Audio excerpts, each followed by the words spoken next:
Hello and welcome to this week's edition of Income is the Outcome, where we believe it's not how much you earn, it's how much you keep that matters. I'm your host, Kristen Oakley, and joining me in the studio is the founder and president of the Whistler Agency based right here in Central Illinois. We have Tim Whistler.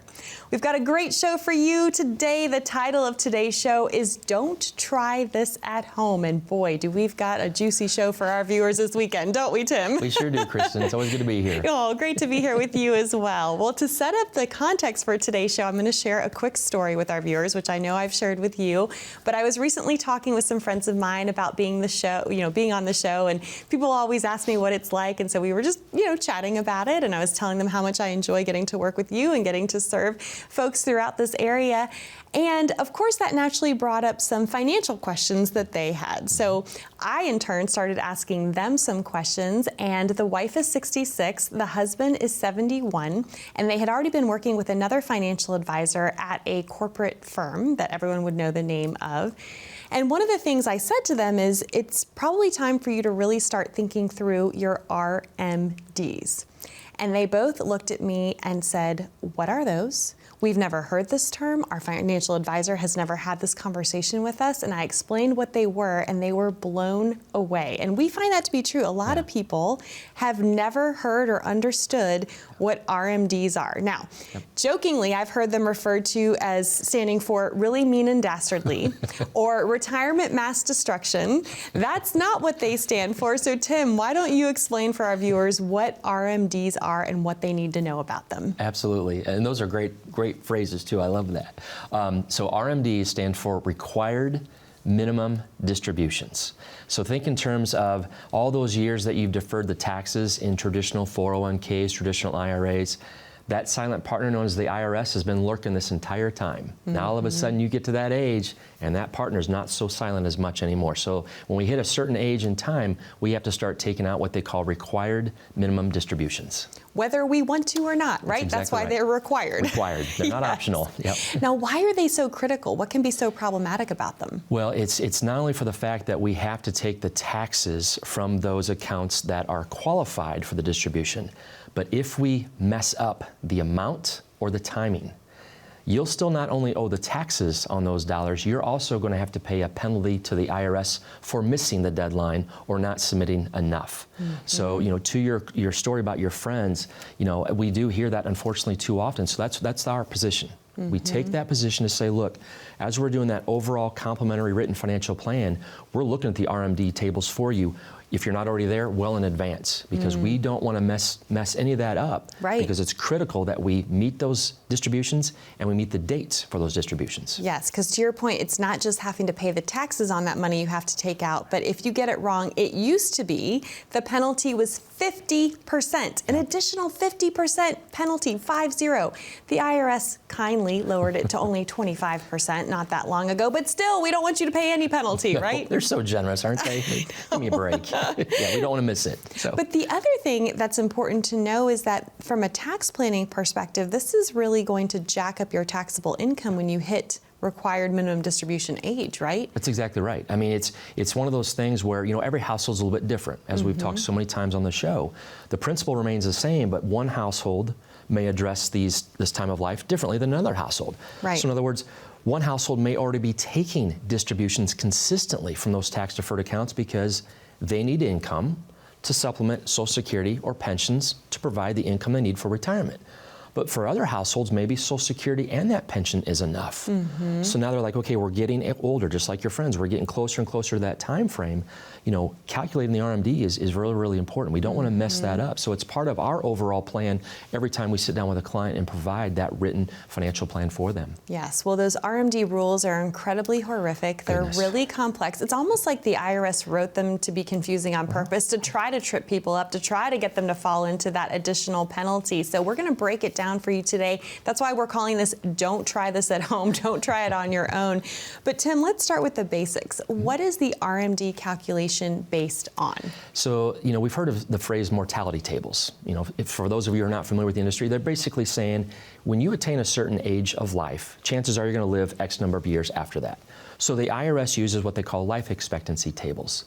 And so that's the one element that triggers how much you might have to pay. The second one, it's based upon your age, and then of course the account value.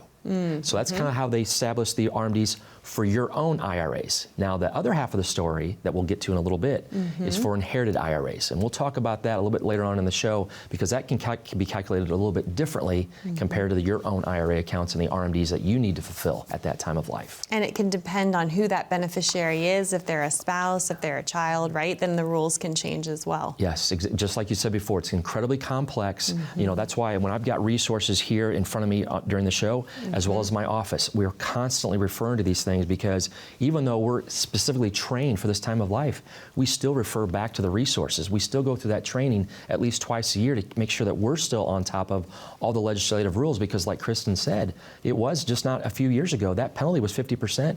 Now they've changed it to 25, i.e. it's constantly in motion. So therefore, we want to make sure that we stay current with law, so that way we're not caught off by a surprise or having to pay a penalty on top of the taxes. Exactly. We want you to avoid that penalty at all costs. And so this is why you stay on top of this for your clients. Last question I have here in this first segment: when is the first RMD due by? So let's say where that magical year is coming up. You actually have until April 1st of the following year for your RMD. So currently that magical year is age 73, correct? Right, 73. So let's say we're turning 73. We're going to use Bob as an example. I'm going to talk about Bob throughout the show. Okay. So let's say Bob turns 73 in 2026. Okay. Bob's first RMD payment is due by April 1st of 2027. Okay. Then you got to keep in mind, if he misses that or doesn't distribute enough of that account, the 25% penalty will be on top of that RMD that is due to the IRS. So it gets really confusing. I mean, April 1st of the year, following the year you turn 73, who knows that off the top of their head? It's almost like it's some sick April Fool's joke, right? I agree with you. I think they did that intentionally. Yeah, no, for sure. Well, as you've already established, everything can be so confusing about RMDs. This is something that you stay on top of for your clients. I mean, on a routine basis, right? You're always looking into figuring out when they need to take them, how much they need to take, et cetera. That's exactly right, because all of our clients' contact information goes into a database that we utilize. And with that data, you know, I'm not just looking at, you know, their ages, I'm looking at the years that are coming up. So therefore, when we're looking at the overall portfolio for clients and seeing tax-deferred account, taxable, tax-free, and we see ages, we're like, hey, okay, Mr. and Mrs. Client, we have to make sure that we address this, because we don't want to be caught off guard, and we want to put a plan in place so we can be as proactive as possible, because as we're going to talk a little bit in the show, that little bit of extra planning might save us some dollars, big picture, later on down the road. For sure. Well, I bet that no doubt there's some folks watching today who can relate to the story I shared about my friends who have already been working with another financial advisor, and they haven't even had this RMD conversation yet. If someone is listening and hearing this for the first time, or going, yeah, I wasn't aware of all these rules, which of course we're going to get into throughout the show, I would like some help making sure that I avoid this penalty, what would you say to them? You know, I would say, first of all, extend grace to yourself. Right? This is something, again, we don't know what we don't know. It's a very complicated world of retirement, especially when we have different types of entities involved, like the IRS. So therefore, pick up the phone. You know, scan the QR code. Let's get the conversation on our schedule, on your calendar, and let's have the get acquainted conversation. Start walking through the process, so that when we do the overall complimentary written financial plan, we can include maybe some pre-planning types of conversations, like future RMDs coming down the road. Wonderful. Tim, thank you so much. I'm excited to get into it more with you throughout today's show. But if this is resonating with you, if you know that you need to have a solid financial plan in place to address all of these different rules, all of these different things and what they mean for you, we invite you to pick up the phone and call the number on the bottom of your screen to claim your very own complimentary written financial plan from Tim and the team of the Whistler Agency. 888-992-7829 is the number to call. Or if you'd rather connect online, if you simply pull out your smartphone, you can open up that camera app. Just point, click, and scan that QR code that you see there down in the bottom right-hand corner of your screen. That will take you over to a landing page, ask you a few short, simple questions, and then a member of the team will reach out to connect with you to schedule your complimentary meeting that way as well. Don't go anywhere. When we come back, we're going to be sharing with you the 6 most common traps we see folks fall into when they try to do these RMD calculations on their own. Stay with us so that you can avoid making those same mistakes. We'll be back after this.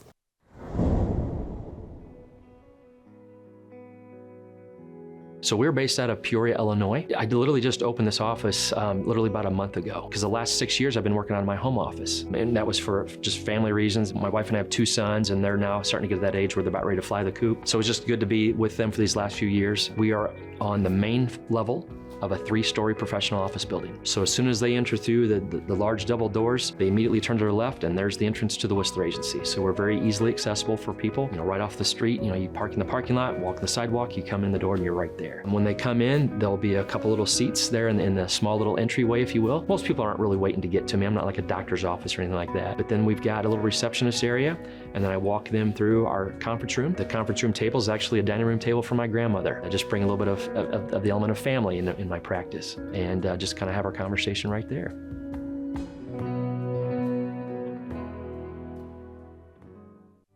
Imagine not having to face your retirement journey with the same old corporate solutions as everyone else. In these economic times, you deserve a fresh perspective that includes a personalized income plan and tax strategy from an independent fiduciary advisor whose focus is on you. Call now to schedule your complimentary review.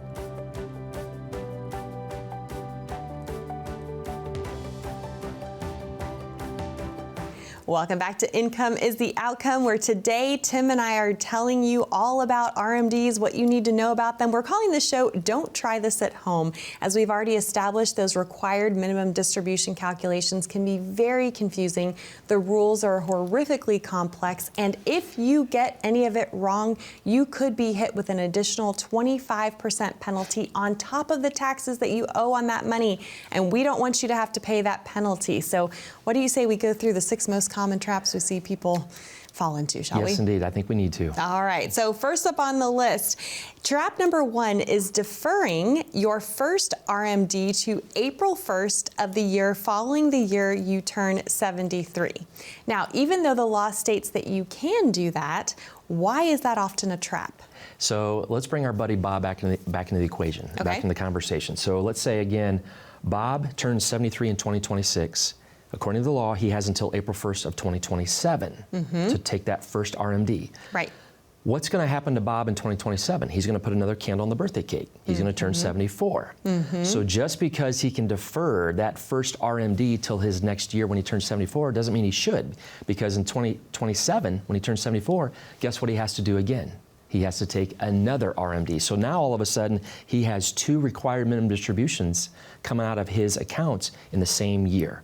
That can be an expensive process. So therefore, just because you can defer it to the first quarter of the year after you turn 73 or whatever your RMD age is, doesn't mean that you should. Right, because again, the only one you can delay, if you will, is that very first one, but then he would have to take another one that year to count for that year. By December 31st of that year, that's exactly right. And then if he misses, here comes that bad day of you still own the taxes, but here comes that compounding effect of paying the penalties. We don't want to do that. No, and taking 2 in 1 year could significantly, I mean, a lot of people are dealing with RMD amounts of 30 grand, let's say, right? I mean, if you have to take out 60 grand in 1 year, that can significantly increase your taxable liability. It sure can. So we just need to be mindful of the rules, but not necessarily we want to execute that specific rule, especially for that first RMD. For sure. Like you said, just because you can doesn't mean that you should. That's a good lesson for a lot in life, right? Yes, it is. All right, so moving on to trap number 2. Failure to adjust your RMDs if you're still working. This is a fascinating one. It really is, and it's unique. It doesn't really fit a whole lot of people, except for people who might be still working at RMD age. Oftentimes I have clients asking me, Tim, when do you think you're going to retire? You know what? Absolutely, I love what I do. I don't ever think I'll retire per se, but for those people who maybe are in a position where they like what they do, RMDs can be handled differently when they're RMD age. So I'll kind of keep this brief, but I want to refer back to my notes, because like Kristen said, it can be somewhat complicated. So if you're still working, you may qualify for an exception from your RMDs from your employer-sponsored plan, like your traditional 401k.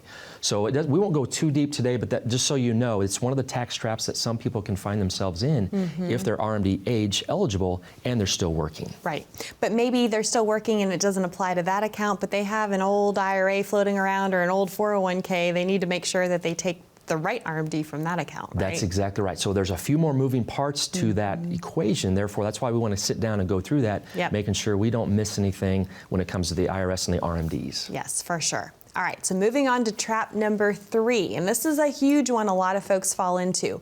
Failure to use the right account value as of the prior December 31st in the calculation. Confused yet? Tim, explain. Buckle up, here we go. Right? So, let's say we've got the RMD amount and you're going to do it by the deadline. You're all good, right?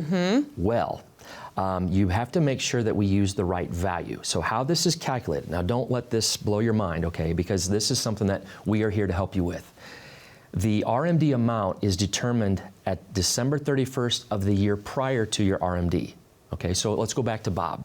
Bob's turning 73 in 2026. Okay. So December 31st of 2025, the RMD value for Bob is calculated on that day based upon his account values in those tax-deferred accounts. And again, it's due by that April 1st of 2027. Right. The mental gymnastics back and forth, back right? And forth. Yeah. The whole point of it is the value is established on a certain date. Therefore, we should know what that dollar amount is from that date. Yep. And then we can calculate and make sure that we fulfill that RMD by that deadline. Yes, but nothing's worse when if someone says, oh, I'm going to go ahead and take the RMD in November, and I look at my account value that day, and I take it as of the account value of that day. Guess what? It's not going to be the right amount because you're not basing it on the right account value, and boom, you could be hit with that 25% penalty. Exactly right. Let's use 2022 for an example.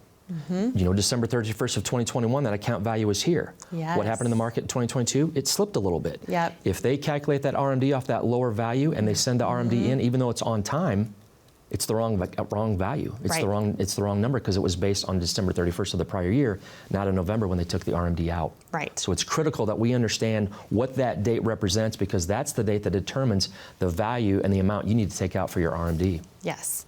My goodness. All right, we're only up to trap number 4. Hard to believe, right? But this is why it's so critical to understand these things and why we are encouraging you. Don't try this at home. This is why Tim and the team of the Whistler Agency would love to walk you through all of these things. All right, trap number 4, failure to take your RMD from the proper account. This is another huge pitfall for folks. It really is, and it's one, again, we don't know what we don't know. So using Bob's example, let's say Bob has 2 traditional IRA accounts. And let's say, to keep the math simple, they both total $100,000. Doesn't matter if it's 80 and 20, 60, 40, 50, 50. Let's just say it's $100,000.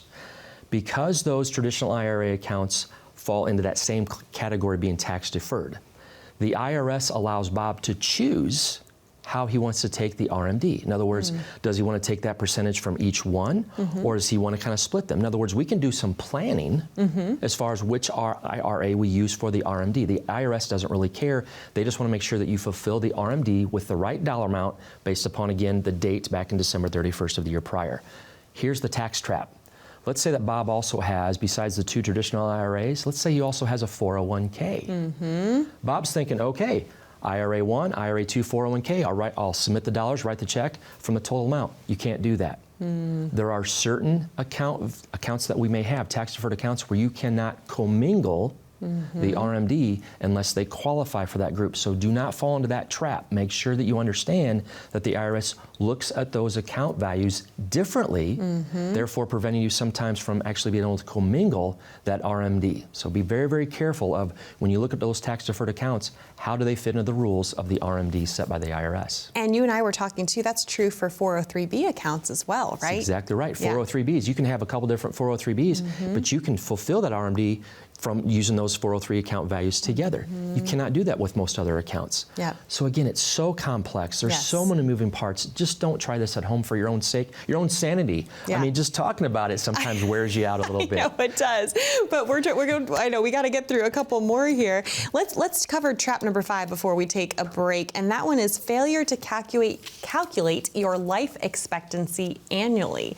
Another pitfall folks can fall into. Explain why that is. Again, the IRS uses a mortality table, and I have in front of me here the Uniform Lifetime Table. So it has ages and it has percentages on this thing. So every year that we age, we put another candle on the birthday cake. Right. It changes the amount of your RMD. So you have to you have to understand that just because we took out $30,000 one year doesn't mean we're going to take out $30,000 again and be compliant. That's not the case. It changes every single year. We have to understand how they utilize those tax tables, and those percentages are what is used to determine your RMD. So don't miss that dollar amount. Yeah, and this is why we have both heard the horror stories of folks who've tried to do this on their own and they've used the wrong amount or the wrong calculation based on the wrong whatever. I mean, there's so much that goes into this. Exactly right. It's a huge, complex equation, and we just want to, we can break it down for clients. We can simplify it. At the end of the day, I think most clients want to know, am I going to be okay? Did I send in the right dollar amount? And that's what we can help you do. Sit down, we'll go through the account values with you, look at ages, and if you're not at RMD ages yet,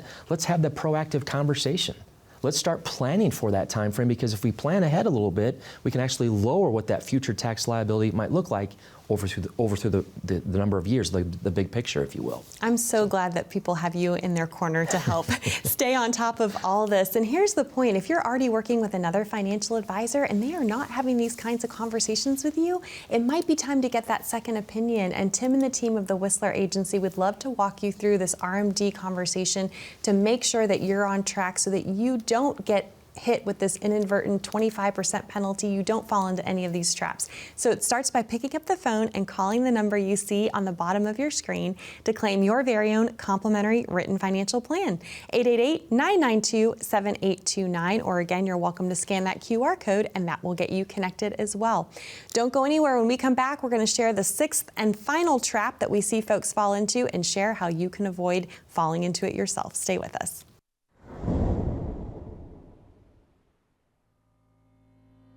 The way I view this, numbers are amoral. It's the people behind the numbers that I like to learn about. What does retirement look like for them? What are they going to do with these numbers? How long do they think these numbers need to last them? You know, what type of legacy plan do they want to leave for their kids and their grandkids? That's kind of that first dynamic of the conversation, is more just along the lines of, you know, getting acquainted and just kind of discovering what it is that we're working with. If they've ever sat through a timeshare presentation, this is completely the opposite. There is no sales pressure whatsoever, no obligation, there's no risk involved. It's just a simple 1-hour conversation. I think a successful retirement is all about having a plan, because if you think about the unfortunate situations where professional athletes go bankrupt just a few years after they end their professional career, these people have earned tens of millions, maybe even hundreds of millions of dollars, and then they're bankrupt. I just firmly believe that happened because there was no plan. Not only just for the immediate, but also kind of for the foreseeable future, and we can always reflect back on that plan and make sure we're on the right track.